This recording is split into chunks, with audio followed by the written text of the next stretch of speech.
मायावती जी से जुड़ी एक इंटरेस्टिंग खबर है। चुनाव से पहले मायावती जी फिर एक बार ब्राह्मण वोटर की तरफ देखने लगी हैं।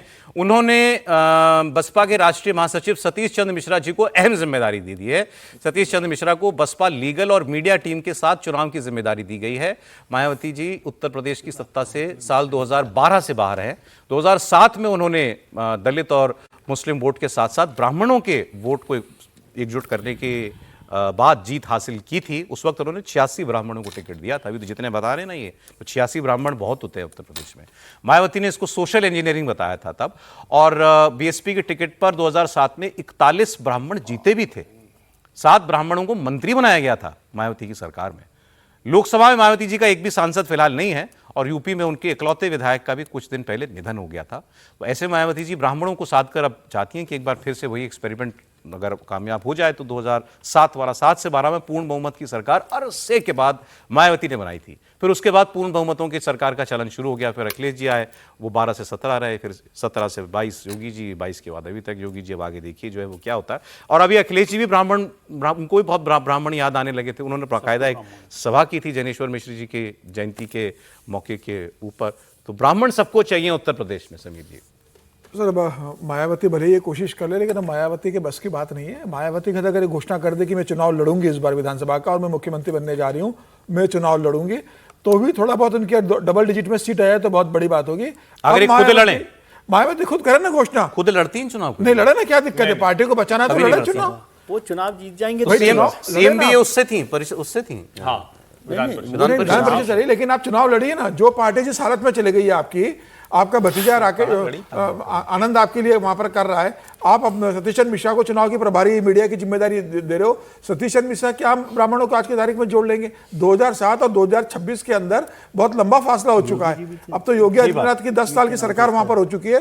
ब्राह्मण हिंदुत्व और योगी आदित्यनाथ की सरकार का कामकाज देखने के बाद, और क्या मायावती ने कभी उत्तर प्रदेश में जमीन उतरकर काम किया है?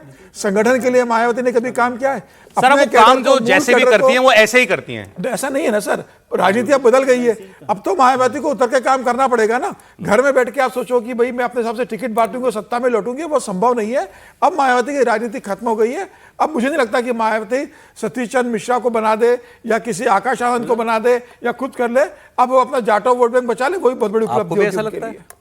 नहीं, ये सारा ब्राह्मण इसलिए हो रहा है कि सबको लग रहा है कि ब्राह्मण भारतीय जनता पार्टी से नाराज है, और इसीलिए अभी द्विवेदी साहब को भेजा गया है वहाँ पर भारतीय जनता पार्टी की नई टीम में। तो ब्राह्मणों को एक वोट बैंक है, जो बड़ा वोट बैंक था, जिसको लेकर लग रहा था पहले कांग्रेस के पास होता था एक जमाने तक, फिर भारतीय जनता पार्टी के साथ हो गया। तो अब उनको लग रहा है 1 लाख से ज्यादा वोटों से हारे बस्ती से।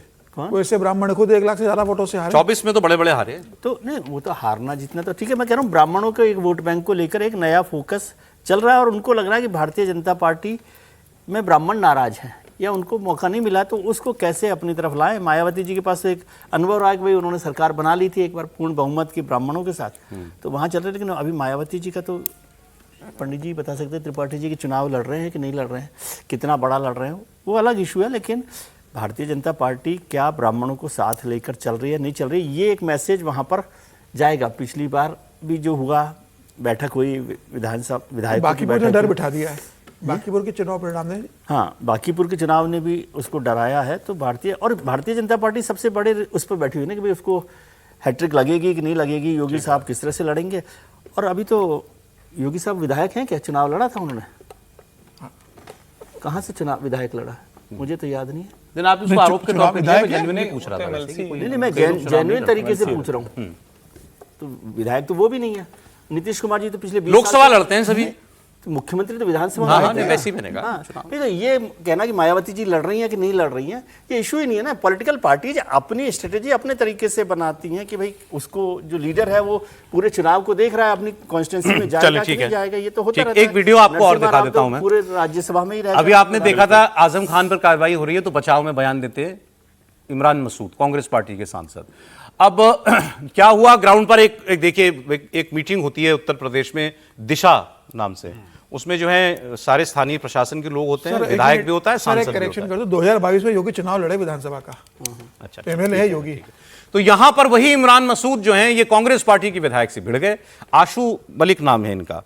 सपा के ये विधायक हैं। और देखिए वहां क्या हुआ, सहारनपुर का मामला, सहारनपुर के लोकसभा सांसद हैं वो, यहां दिशा कमेटी की मीटिंग चल रही थी, सांसद इमरान मसूद अध्यक्षता कर रहे थे, कभी कभी राहुल गांधी भी करते हैं ऐसी मीटिंगों की अध्यक्षता, और विधायक आशु मलिक वहां पर मौजूद थे। दोनों में एक अधूरे बने नाले को लेकर बहस हो गई और बाकी लोग बस नाले को लेकर बहस नहीं हुई। हाँ, फिर ये डेवलपमेंट कोऑर्डिनेशन मॉनिटरिंग कमेटी की मीटिंग थी।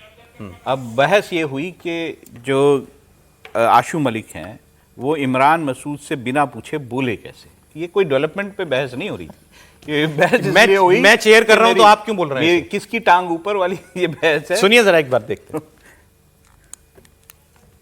होती रहती है, जनप्रतिनिधि हैं, सब के अपने अपने विषय हैं, और मैं अध्यक्षता कर रहा था तो मेरी जिम्मेदारी है कि सबको बोलने का मौका मिले, बस इसके अलावा तो कुछ भी नहीं। वो तो आशु मलिक है, वो कह रहे थे कि मुझे बोलने का मौका नहीं दिया जाता। सबसे ज्यादा तो आशु मलिक ही बोले, वहां नियमों में तरीके से बोलेंगे ना, तो सबसे ज्यादा तो वही बोल रहे थे, उसके अलावा तो कोई बोला नहीं ज्यादा, सबसे ज्यादा वो बोले हैं। वो ये सवाल उनका नहीं है, सवाल का कोई वो नहीं है। आपने जो विषय उठाया है वो विषय सबका है, आपका अकेले का विषय नहीं हो सकता, कभी भी किसी अकेले का नहीं हो सकता।